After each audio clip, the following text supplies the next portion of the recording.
the Wannabeez. Tell 'em Steve Dave Art Gallery. Kenny Rubenis.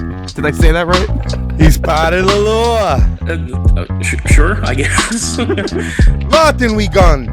You should be drawing. Yeah, drawing. Oh my god, sick art. Thank you for the art, but consider this also a cease and desist letter.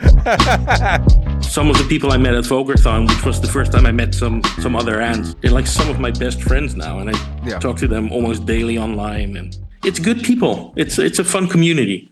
Hello and welcome to the very first episode of the Wannabeez. Tell 'em Steve Dave Art Gallery. I'm your host, Justin Kyle. As always in the Beehive with me is John Van Hook. Hey, everybody. And it's your boy, Nick Gula. Martin, we gone. I tried What for did you just say? Dutch for let's go. You know. Can we hear that again? Do it one more time. Martin, we gone. Oh, wait, yeah, okay, it's all right, yeah. It's the closest I could get to let's go. You guys never go? I mean, we go, but we wouldn't necessarily use those words in that You don't announce it. order. So, How would you say let's go in Dutch? I mean, we use a lot of English anyway, so we would probably just say let's go. All right. That's awesome. All right.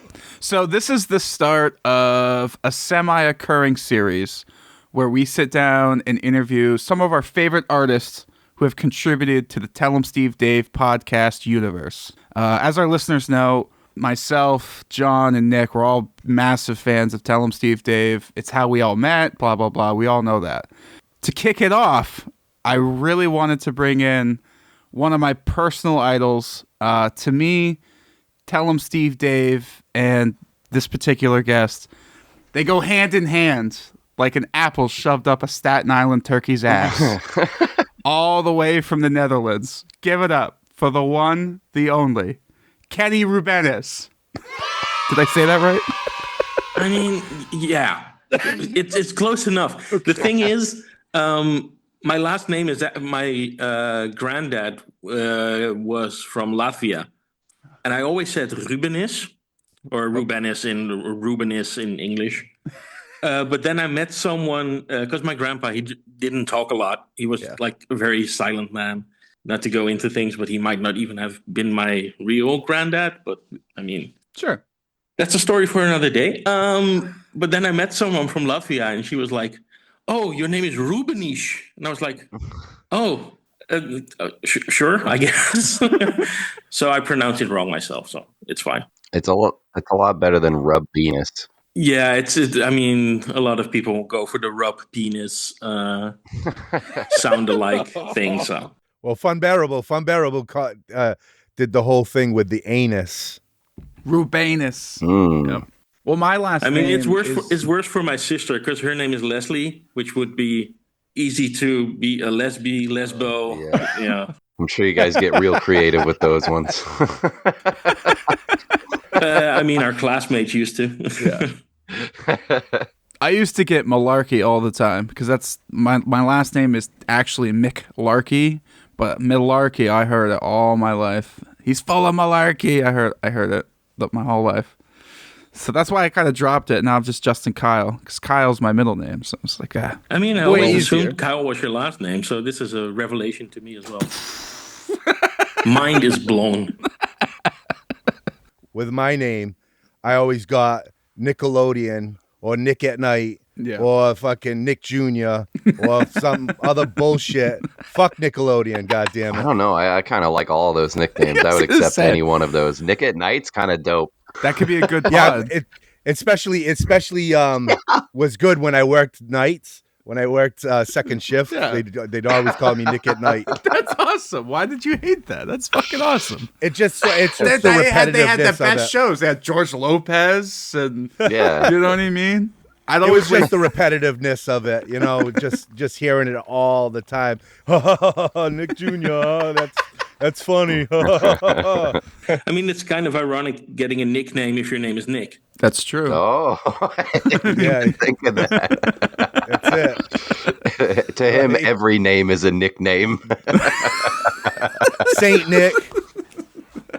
Yeah, Saint Nick. You know, I always got that one. Yeah. You always get the fucking Saint Nicholas. Oh, we should capitalize that on Christmas. We could do something for that for our Christmas special. I mean, to bring it back to Tell 'em Steve, Dave, like Saint Nicholas, like the character originated like in the Netherlands, and we still have him, Saint Nicolaas. And he's the one who got all his help from Black Pete. Yes, that's right. Yes, I do know about right. Black Pete. Next week, he's arriving from Spain to bring all sorts of gifts to children who dress up as racist caricatures. They've changed it by now. He's Sooty Pete now, so Yeah. Sooty Pete. So basically, he's blackface Pete now because he's shitty. No, Pete? it used to be. He used to be like completely black. Like it was basically blackface, and now they've changed it into Sooty Pete. So he's black because of the soot from the chimney he goes in and out of, and it's not completely black anymore. It's just some. It's kind of splotchy. Yeah, but I mean, it's one of those weird things because.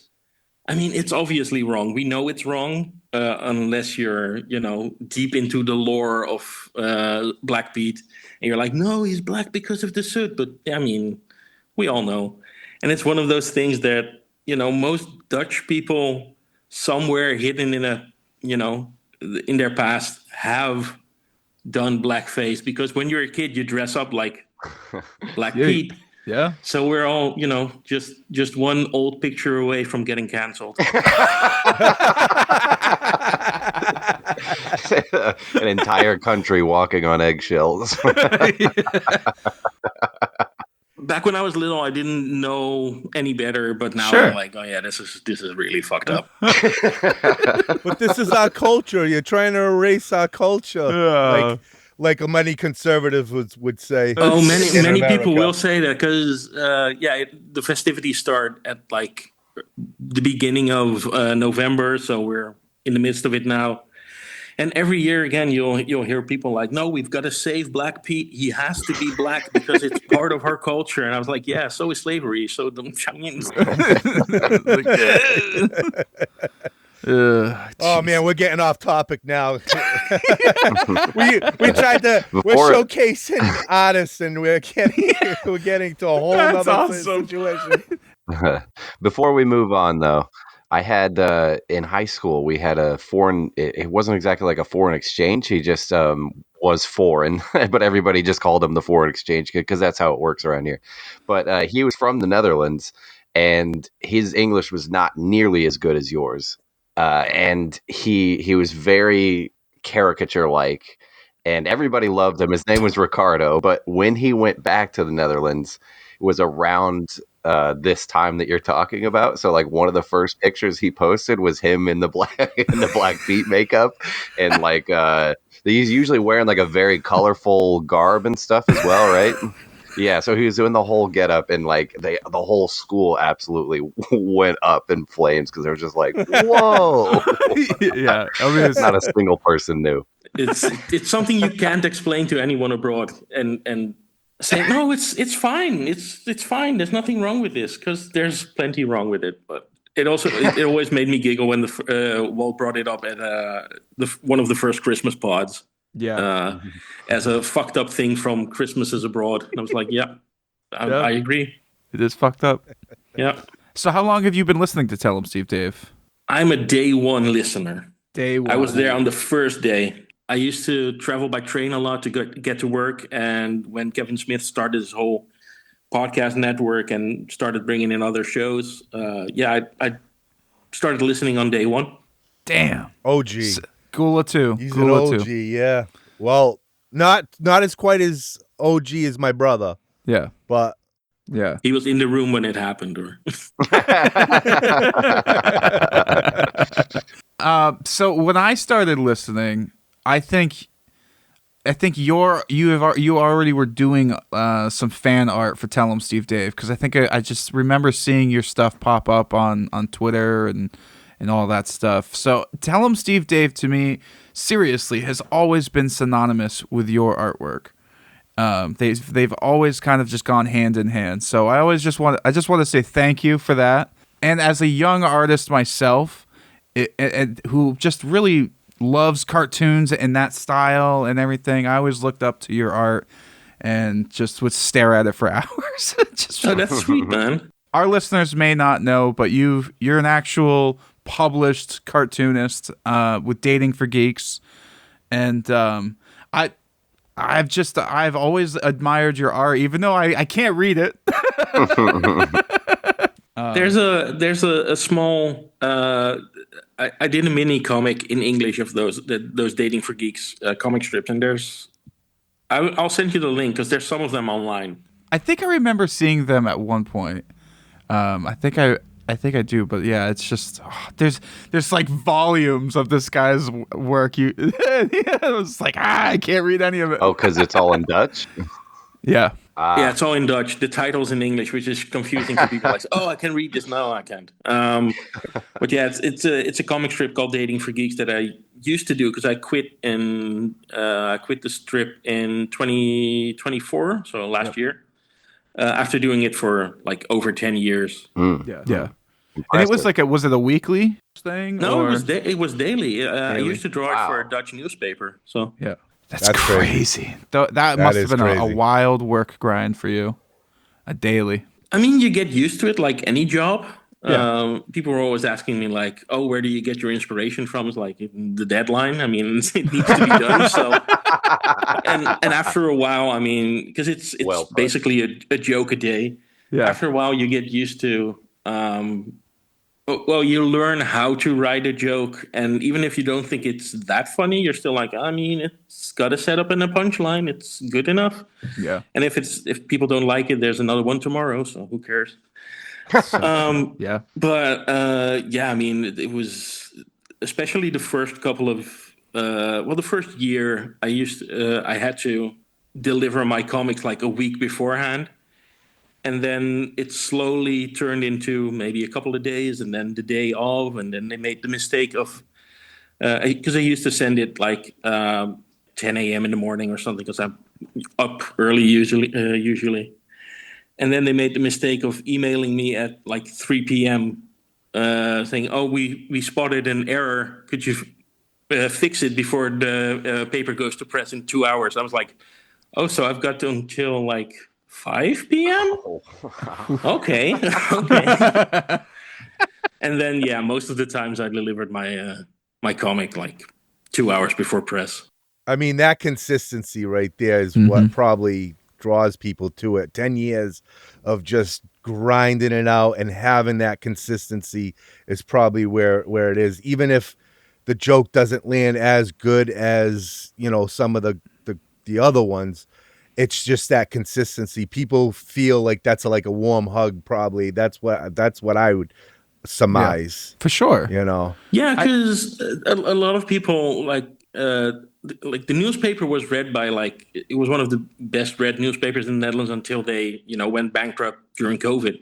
Because it was one of those free newspapers you get on a train. So they basically survived on advertising, and no one was riding trains anymore or going to work. So no advertisers, no money, no newspaper. So they canceled the newspaper, and then I did some more stuff online because I had quite a large online audience as well. And those were the people that, followed it day to day and not just reading the newspaper and then seeing a strip and then going on. And those were the people also buying the books. But there was like a sort of storyline through all those 10 years of comics. And people, I was part of their day. So have you ended it, or have you continued kind of like? I have a similar question. This story. Have you ended the story yet? Yeah, because the strip ended in early last year, and like I said, it was called Dating for Geeks. So it was sort of rom-commy stuff about a group of nerds. I had like 6 main nerdy characters, including myself, all looking for love or being in a relationship. And the main character, a guy named Jasper, in the first strip, he goes to a sort of dating consultancy agency, and his dating consultant ended up falling in love with him. I mean, like you do in romantic comedies. And they ended up getting married in the final pages of the strip. So It's beautiful.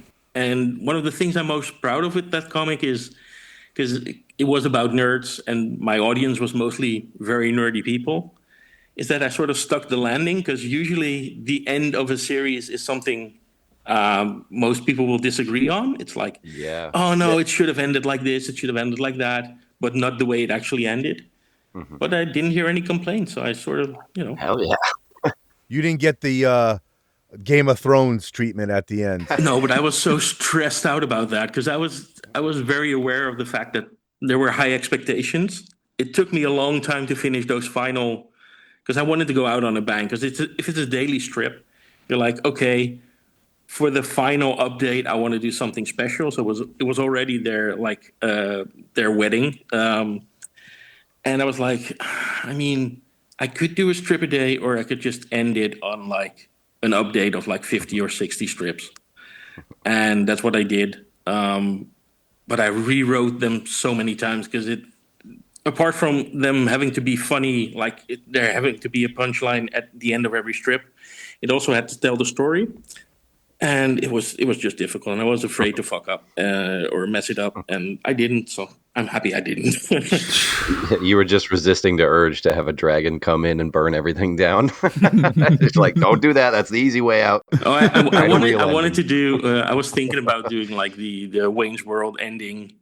Having a fake ending and then the actual ending. Oh, that would be cool too. That would've been It would have awesome. worked, but I was like, this is already dragging on too long.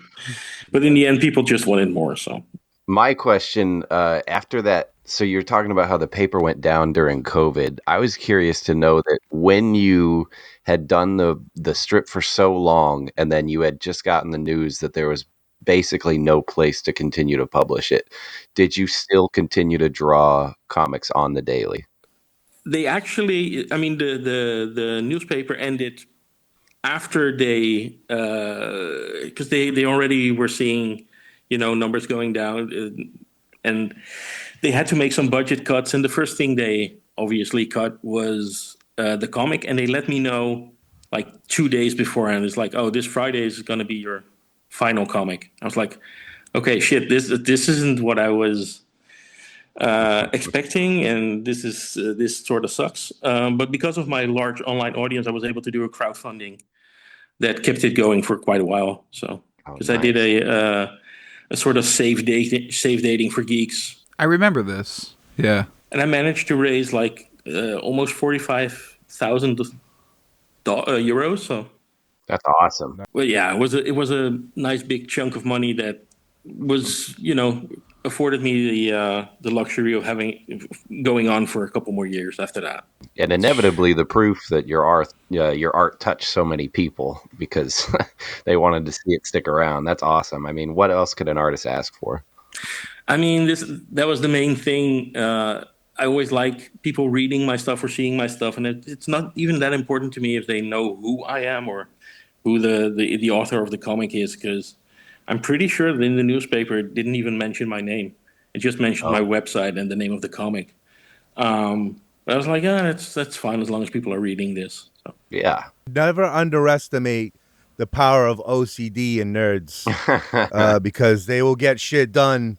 They want that conclusion more than anything, and they'll pay whatever. I would pay Absolutely. anything for something that I truly loved, and if it was gonna go down, I would definitely want to see the ending to it. Yeah, that was one of the main things that people, it was also sort of a, oh, fuck that newspaper, now we're going to prove to them that this comic needs to exist in this world. Yep. And I mean, they didn't even pay me that much, that newspaper. So it's like, I mean, technically you could have done something like this to, Yeah, keep the keep it comic going. going in the newspaper. And for a moment, I was contemplating saying, I mean, I'll do it in the newspaper for free because I like the bigger audience. Mhm. I was like, no, fuck them. I mean, if you don't want to pay me, then you're not Yeah. getting my comic. So. No, you got to get paid for your artistry. That's, you don't want to become a starving artist. So I don't know how this works over there, but do you own like the copyright and everything for Dating for Geeks? You own everything for it? Yeah, I own everything for it. That's good. It's published by a publishing house, and they just have the rights to publish them in book form, and I can do whatever I want with it. Because I said here, sometimes it seems like in order to get it published, you have to give up everything.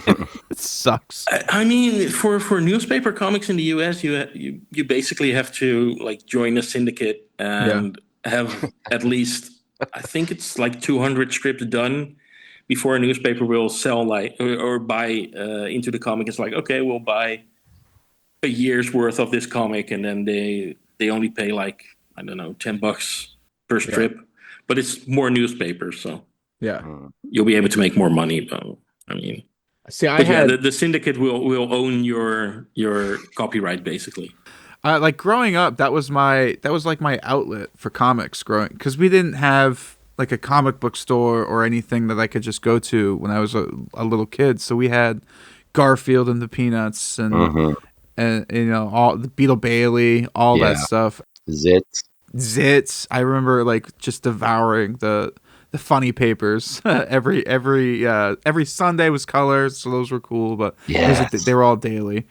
But Calvin and Hobbes for me, man. Hobbes, Calvin and Hobbes. Calvin and Hobbes, guy. That was my jam. That was also when I chose to end the comic. Chose to end the comic. I was like, I mean, if Bill Watterson could end it after 10 years, being basically the best who's ever done it. Well, one of the best. I mean, for me, it's a toss-up between Calvin and Hobbes and Peanuts. Yeah, Schultz. Yeah. Charles Schultz is like one of my biggest heroes. His work is amazing. Yeah. Like actually being able to hold one of his originals, I was like, oh my God, this is amazing. I went to like a comic book show, not so much a convention.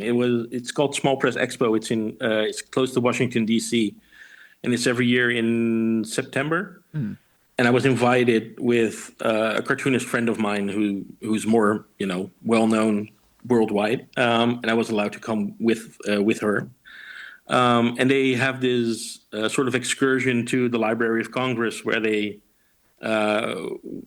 allow you to go backstage and look into the archives. And they pull out some original comic art from like decades or sometimes, stuff from the 40s and really cool stuff. And one of the things that I can't believe that they had was the first original Steve Ditko Spider-Man pages.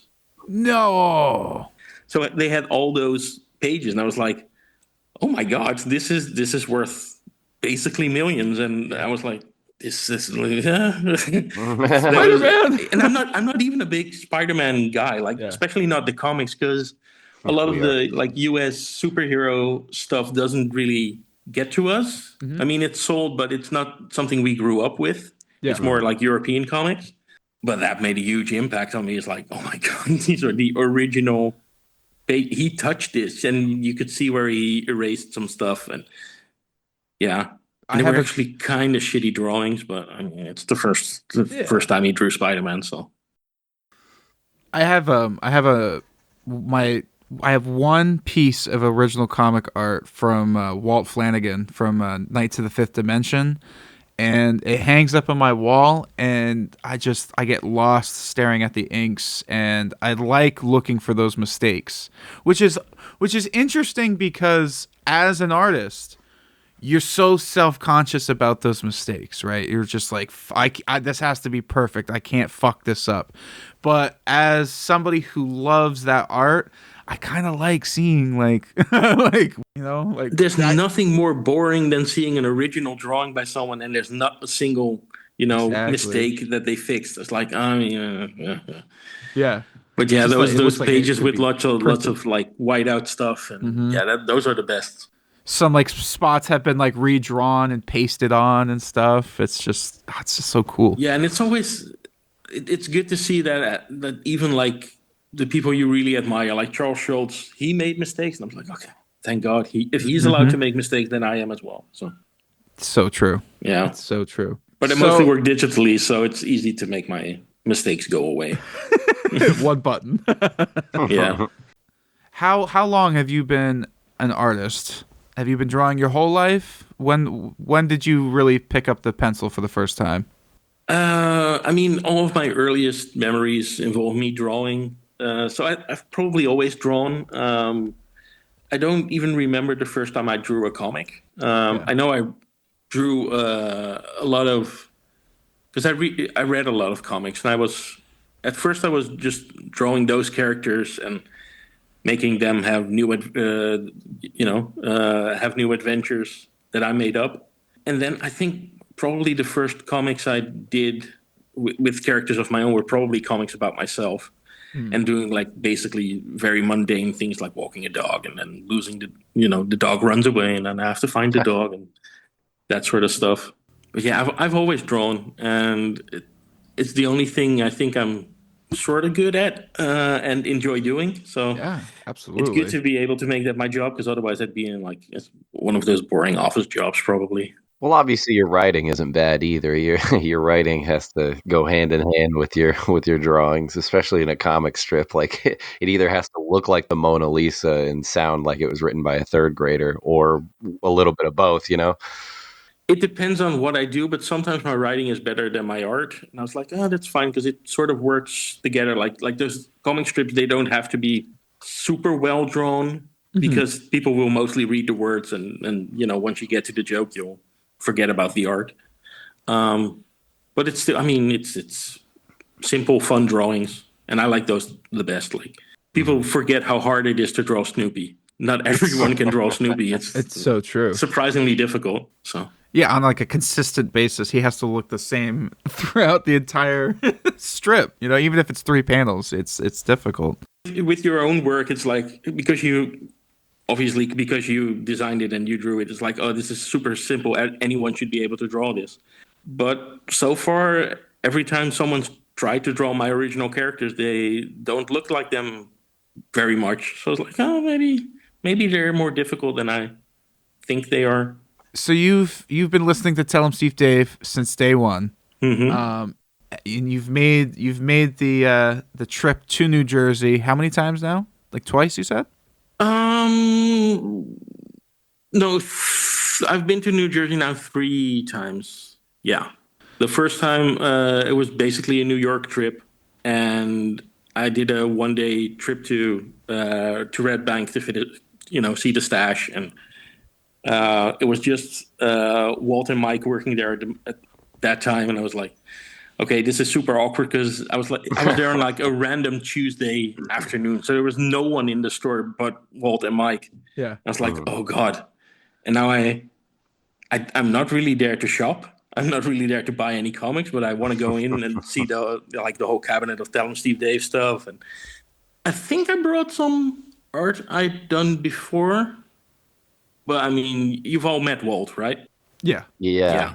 Mm-hmm. You know how he can be very quiet, and he was like that. I was expecting that as well. Like a couple of weeks before I went, they had just acquired the Prussian kissing skull. Ah, the skull. Yeah. Yes. Yeah. Oh no, it was probably a couple of years after that because they had it on display.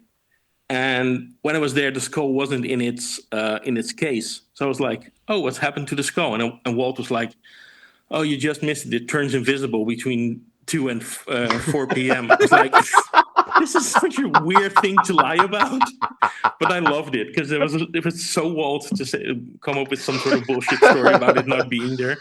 And I think it was probably with that guy who did those mini skulls. Because it was before that, because they had to obviously get a 3D scanned or something.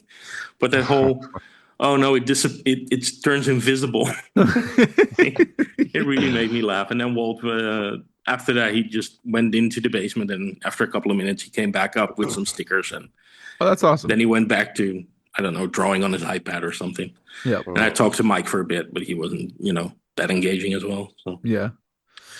And then the second time I went back was at Vulgarthon in 2018. And I had done some work, some paid work for them by then. Actually, one of the first things I did for them was the first Patreon patch they did, Yep. like of the Yeah. whole cast. I wear that patch very proudly on my vest. It was one of my favorite pieces I've ever drawn, like the whole cast of Tell 'em Steve Dave Town at that point. And there's a bunch of people on there that aren't around anymore, or I wouldn't necessarily say they're residents of Tell 'em Steve Dave Town now. I mean, people like Sal, he's sort of still there, but he hasn't been on in like Forever. Yeah. Probably since the last vinyl cast, right? yeah, I think so. Yeah, it's been a while. But I had emailed Walt beforehand saying, "Oh, I'm gonna come to the to Vulgarthon as well." And then when I came into the store, he didn't recognize me because why would he? And I was like, "Oh, I was wearing a shirt I had made with a Baron von Flanagan, a drawing I had done." He's like, "Oh, that's a cool shirt." It's like, "Yeah, I made this." I was like, "Oh, you're Kenny. You're the oh wait, I've got those patches I made." You designed, and they weren't out yet. He was like, "Okay, I'm going to give you 5. You're not allowed to show these to anyone because they're going to go out in like 2 months now." But yeah, that was the first official Tell 'em Steve Dave merch I designed. It was so cool. I mean, that design is probably one of the top 5 Tell 'em Steve Dave designs I've ever seen them put out. Like, I would wear that on a T-shirt. I think they even put it out as like they used it for a bunch of things. They put it out as like a bag or something at one point, like a mailer bag. Yeah, I don't have one, but yeah, it was a mailer bag for a while. They put the image on a cookie jar. Yep. Which I also don't have. And I'm not sure if they used it for anything else. That was the first of many Tell 'em Steve Dave designs that you've helped them out with. One of my favorite things that you've done is the well, not necessarily that you've done, but is inspired by your Baron art, is that ceramic mug thing that they made. It's so cool. Yeah, it's another one of those things that I don't have. I've emailed Walt about it, and he's like, "Oh yeah, I'm going to send you one. What's your address?" And I'll give him my address, and then you'll forget, or maybe it gets lost in the post. I don't know. It's okay. But yeah, there was an updated version of a Baron von Flanagan thing I drew earlier, because the first Baron von Flanagan thing I drew was right after he did the first.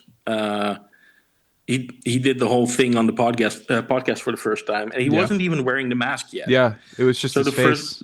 It was just his face, and then I drew that thing, and he emailed me because he wanted to use that image for maybe a T-shirt. Because I think it's also it was a patch. It was the triangle patch. It's on a triangle patch, but he also wanted to use it on a T-shirt. You remember that Baron von Flanagan T-shirt with him sort of? It was like an old-timey like the horror movie poster. Yeah. And he wanted to use it to put it on the back, like on the shoulder, between your shoulder blades. And he said, "Yeah, I'm going to use it for that." And then I got an email weeks later. It's like, "It was too expensive to do that, but thanks again." It's like, okay, but I might use it for something else. And then he made that patch for. I think you got it with. Was it I think it was the one of the Blu-rays, right? I think if you bought a bundle. No, the Blu-ray was, I guess, the Baron patch. The other, like the rectangle. Yeah, the rectangular one. No, maybe I guess it was Knights of the Fifth Dimension. If you bought that, you got a free patch.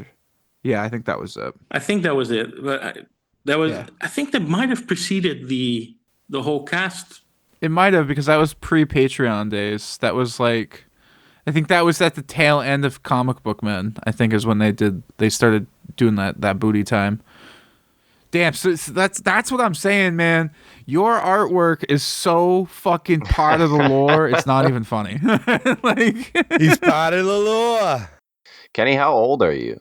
I'm 41. No way. I am.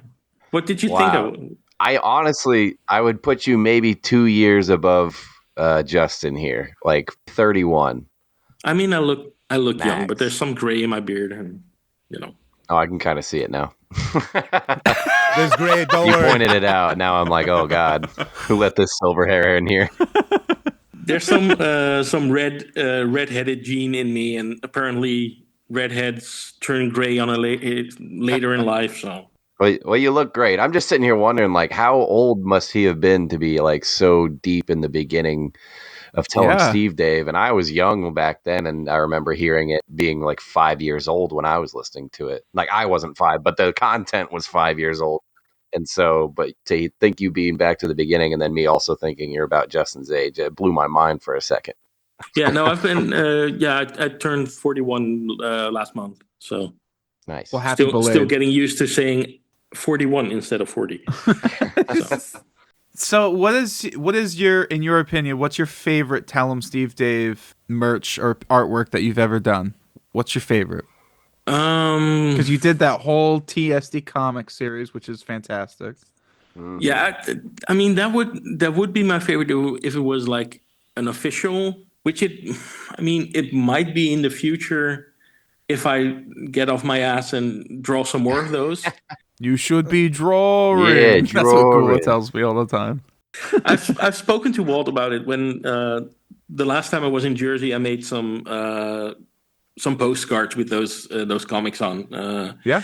To put in the termite bowl, and he was like, "If you do some more of these, we might be able to, maybe make a mini comic or make a book for Patreon." I was like, "Okay, cool." And then life gets in the way, and you don't have that much time, and. Sounds just like Justin. Sounds just like Justin. Don't give me that shit. You're a good artist. You got to be, come on, man. You got to do something. Do it. I mean, I got to pay the bills. That's the thing. So I was busy doing other work and not doing like free Instagram comics of old Tell 'em Steve Dave episodes. But I should get off my ass and do more of those because people really like them. And I know that if I finish a bunch of them, Walt They might be would be willing to put them in a book and have them be like either a Patreon gift or, I mean, if I was him, I would probably just put out a book that people could buy because I think there's a lot of people that would. Yeah, I think so.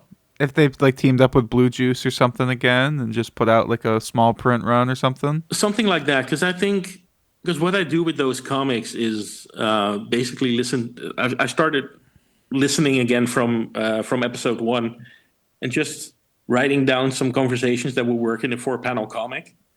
And there's a lot of moments that work really well because I've got like, I don't know, like probably 60 of them written down. It's like, okay, if I just sit down and draw these, I could have, could do a bunch more.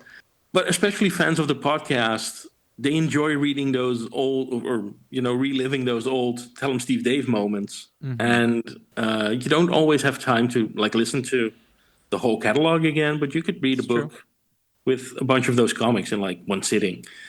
So I think that would be a good little merch item. But I think my favorite thing that I've done for them is maybe the bowling shirt. That's a good one. The Four Horsemen bowling shirt they did. That's a great one. I didn't know that was one of yours. That's awesome.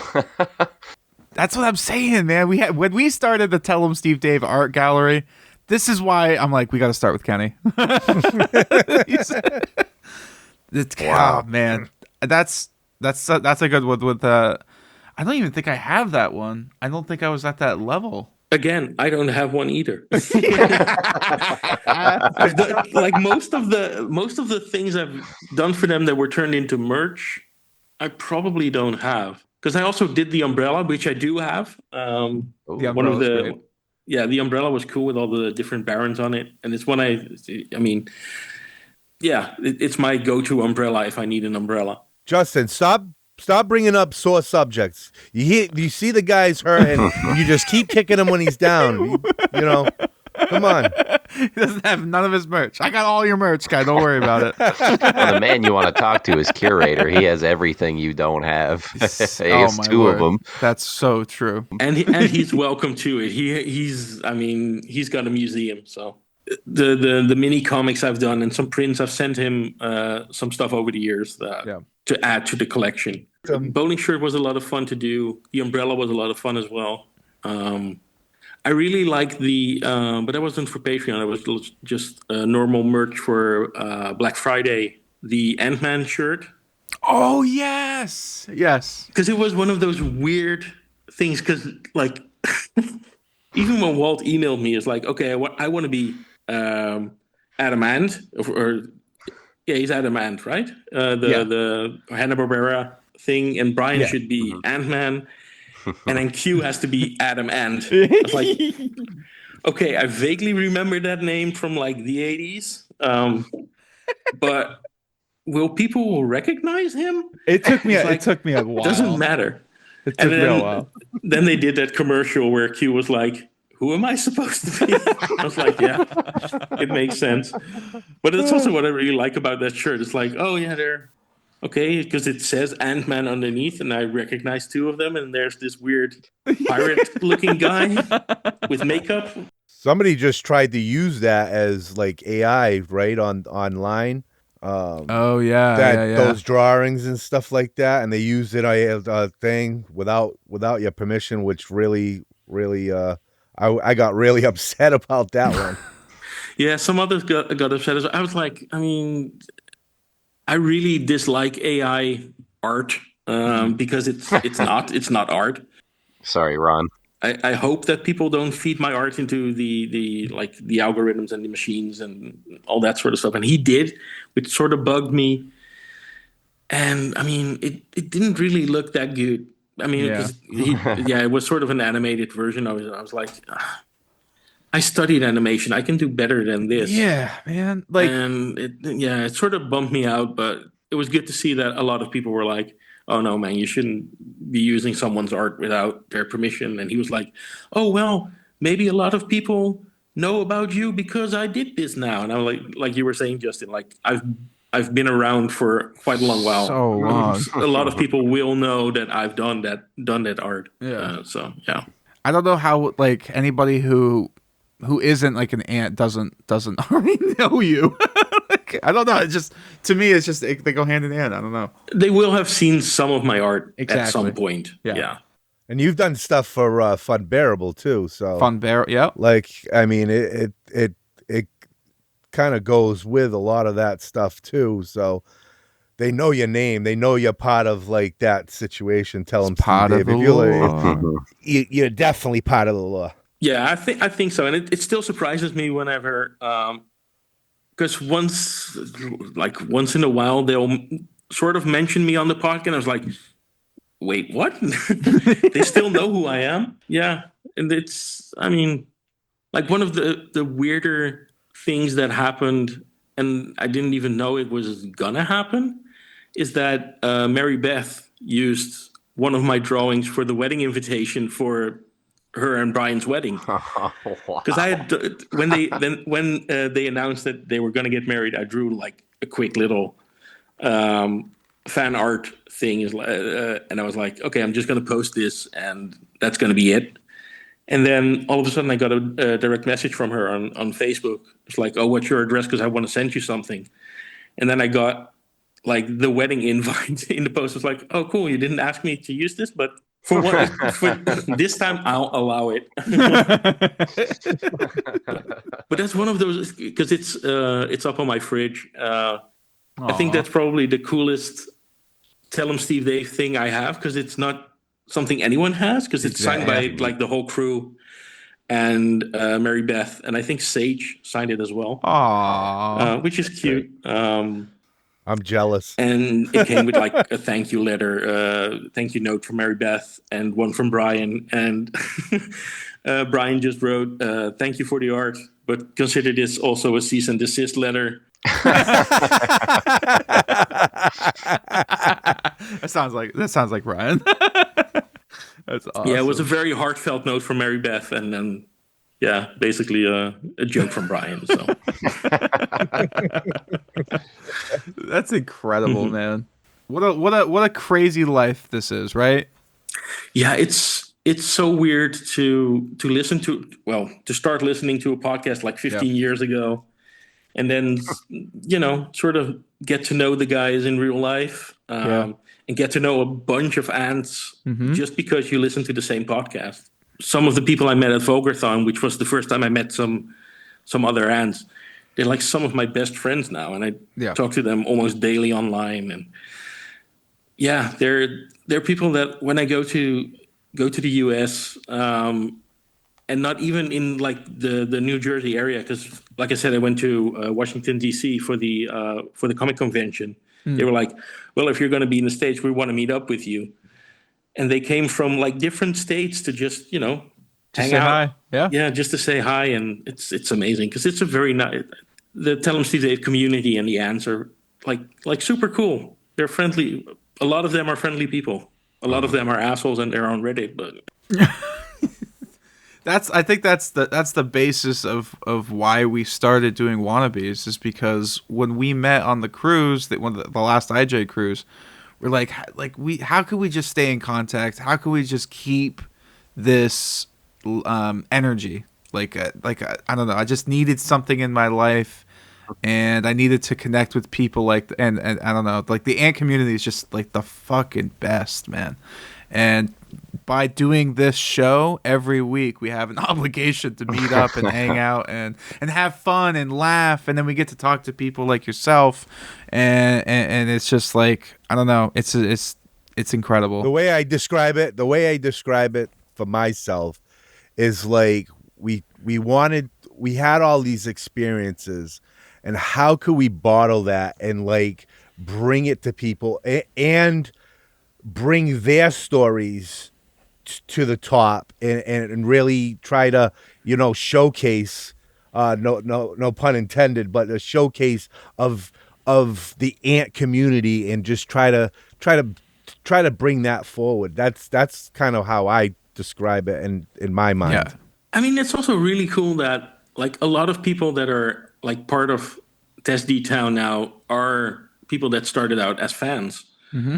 Like everyone from Chuck to Rupp to Jimmy the hair Frank guy. Fife, Jimmy the hair guy, Tom.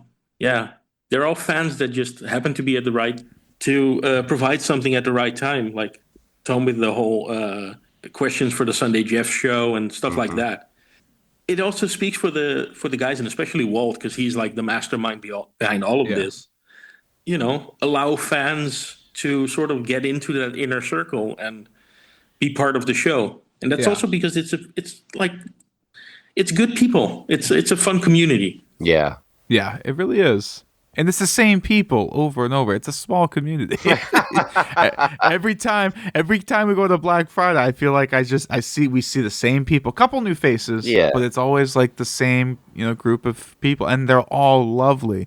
They're the best, you know what I mean? That's why so we're headed to Q West in April, and I'm just honestly 100%. I'm mostly just excited to see everybody again. Like, it's kind of coincidental that like we're going to the comedy show and all that stuff, but we're just going to be hanging out with all of our friends and family. It's crazy. Yeah, because I did my best to try and make the curators event, but it was too expensive for just basically 1 or 2 days to hang out with like the other ants. Yeah. But I wanted to come for the community, not because I wanted to see Brian or Walt or Q. Yeah. It's like, oh, I want to see my friends from across the globe. Yeah. And this is a good moment for that because they're all going to be there. Yeah. And not everyone was there, but I mean, a bunch of them were. Yeah, there was a good turnout. It was fun. Yeah, because it's sort of weird to have like Jimmy, for instance. I've spoken to Jimmy a bunch, but I've never met him. Right.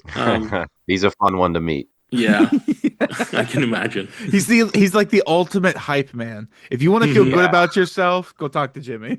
Yeah, it's true. Every interaction I've had with him online, or when I sent him a link or something through Facebook, he's always excited about everything. So oh my god, sick art. My favorite thing is Chuck doing Jimmy. Chuck does Jimmy better than Jimmy. It's funny as a bastard. To see those two together and Chuck doing Jimmy in front of Jimmy is so good. It's magic. He does a pretty good impression too. Yeah. The last time I was in Jersey, which was in 2023, I think. I met up with Chuck, and he drove me to the general store. And while we were there, we were talking about Jimmy and how he was going to some sort of book signing that Arnold Schwarzenegger was doing. Yeah. And I don't remember who came up with it. It might have been Walt. Let's play a practical joke on Jimmy, and I'll text him at the same time. Oh shit, did you hear about Arnold? And so Walt texted him, Chuck texted him. I posted something in the group chat I'm in with Jimmy, awesome. and he was like, "What happened?" Because it was like 2 days from then, and I imagine him like running to Twitter to check hashtags, like, "Oh my God, is Arnold Schwarzenegger okay? Is he dead? What happened?" But yeah, he's yeah. That's hilarious. Chuck's fun. Oh my God. Chuck is the best guy. I've gotten to be with Jimmy and see this firsthand. We went to Boston Fan Expo, and he was getting John Cena's autograph, and it's like a kid in a candy store at that point. He is, dude. He's like a golden retriever. 100%. Just 100% focused. Oh my God. Oh my God. Yeah, I still need to draw something that he can get tattooed. Because it's like every episode of that of his tattoo show on Patreon, I was like, let today be the day that he actually has, because they have a bunch of my artwork. I was like, maybe Walt pick something that I drew, but it's still not on him. I just about shit myself when I saw them pull out the Keep on Fluttering thing that I drew for the Mystery Inc. And I was like, please don't get my art tattoo. I was like rooting against them, like, please don't, man. That's so weird. I would have loved it. Yeah, I mean, if a guy has that many tattoos, I don't really mind. There's some ants out there that have some things that I drew tattooed on them, and I'm like, that's so insane to me. Like, why would you pick one of my drawings to put on your body forever? But for the rest of it, when they're old and wrinkly and their grandchildren are like, what's that? And they have to be like, oh, this is Kenny's art. Yeah, because someone had the Q's Brews thing I did, which you made a patch of. I didn't make that one. You didn't? I think no, it Robert was Floyd. Robert Floyd. Yeah, sorry. Yep. I know you have the patch on your vest. Yeah. Yep. And you made a bunch of patches back then. I made a bunch of I made like I think my most popular one was the potato chip rye. Yeah, that's a good one. Mm-hmm. Yep. But yeah, someone has that drawing on them. I was like, it's so weird to have it's weird to have a Q's Brews tattoo, and it's even weirder to have my art for that. Mm-hmm. Well, speaking of which, I mean, you're part of our lore now, not only being in the episode, but you delivered this morning to us an incredible picture of our bees and you as a bee with your art style. I mean, I loved it. It's so cool. I'll never get over, like, when Justin did it, it tickled me, but I will literally never get over it, seeing myself being drawn in different ways. Like, I'm not even that narcissistic. It's just such a fun little thing to see somebody capture my image, which is just glasses and a hat and a beard. But you nailed it, man. It's me. I mean, we're all pretty easy to draw, so yeah. Like, some people aren't, but I'm you guys, I had you done pretty quickly. So it's such a fun thing to boil down. Gula especially. Like, you tell me you did not have fun drawing Gula. I had fun drawing all of you guys. Thank you. My wife would love a tongue that big, but thank you, thank you very much. I loved it. I seen it this morning. I was like, this is perfect. I loved it. I'm sure she also enjoys the piercing. So. Oh. Cool. How long have you had that piercing? I've never asked you this. I got it when I think I was like 18. I think I was 18. I was 18. Yeah. You've had that for almost half your life, bro. I got this tattoo when I was like maybe 17. So I've had that longer than I had my tongue ring, but I think I was 18 years old. What is that tattoo? I'm 45 now. What's the tattoo? Is it Kenny's art? It's Kenny's art. I just didn't want to, I didn't want to. It's basically like it's a cloud with a lightning bolt I see it now. like a ribbon and Is that because you're an a electrician? star. But I just thought rising and above the the trials and tribulations of life, and I was like, you always just gotta think about you'll get by it, and it was just something stupid that I was young, dumb, and full of cum, and I was like, you know what, fuck it, let's do it. Ben Franklin was badass. The guy that did it, the tattoo artist that did it and drew it, I gave him my idea and he drew it. He always, I see him now and he's like, oh man, I gotta fucking cover that thing, guy. That was like my worst thing I ever did, guy. Have you ever considered doing a giant Wannabeez like half sleeve on your shoulder? Just like a portrait of our faces. Maybe you could do Kenny's art of our faces right on your. Do those bees over this? Yeah, maybe. Get your own face tattooed on you. Or just have some bees flying around in those clouds. Oh, yeah. Perfect. That's funny. I kind of really like that idea of just instead of trying to cover it up, just trying to constantly add to it and improve it. I mean, the cloud is something you can easily add on to. So that's so funny. You can have someone on the lower on your arm flying a kite up to those clouds. Ben Franklin, you put Ben Franklin there flying a kite with a key guy. Yeah. What I love too is your other shoulder is Super Saiyan 3 Goku. It's awesome. I love you, Gula.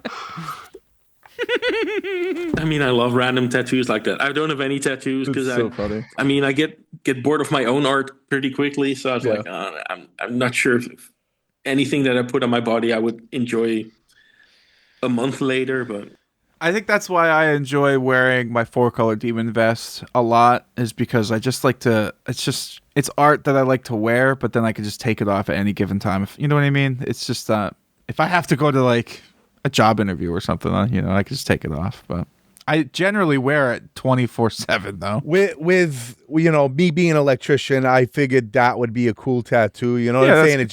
It just was something that I was young with and a thing. And I'll always remember it doesn't matter what other people think of it. It's what I think of it. Yeah.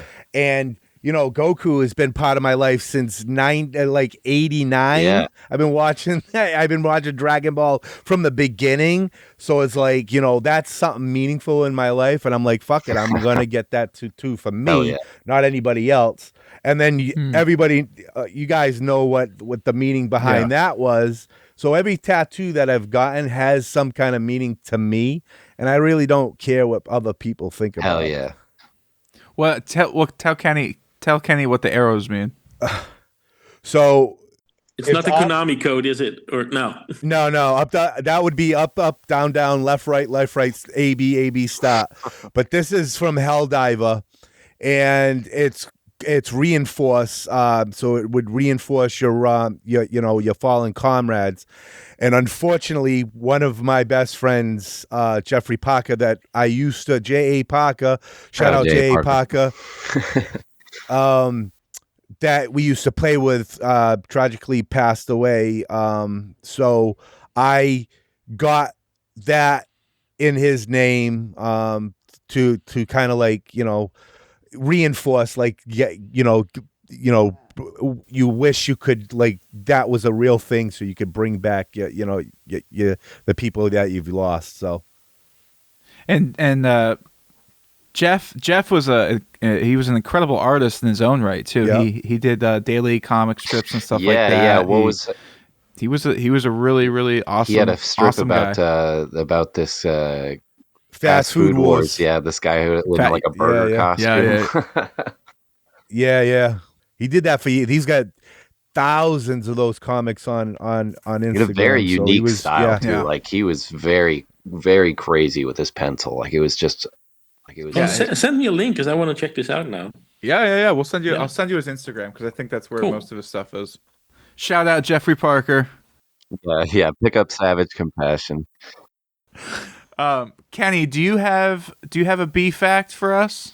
A B fact. We always like to end our show with a B fact, Oh, and I always geez. like to just spring it onto people. Even though John fucking hates the B facts. John is anti B. I don't know. I'm not anti-B. I'm pro-B. I'm also pro wrapping it up.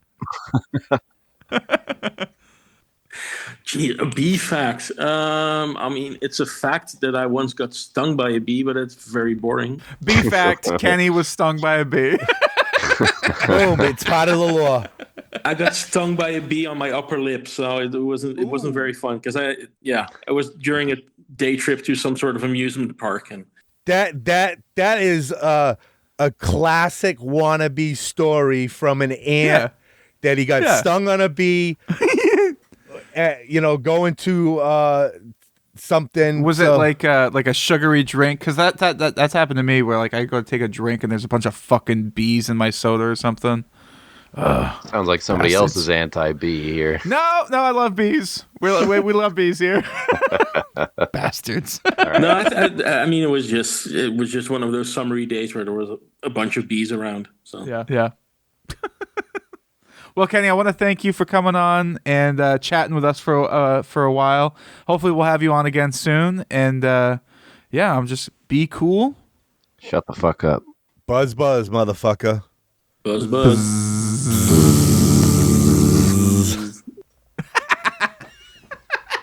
It's awesome.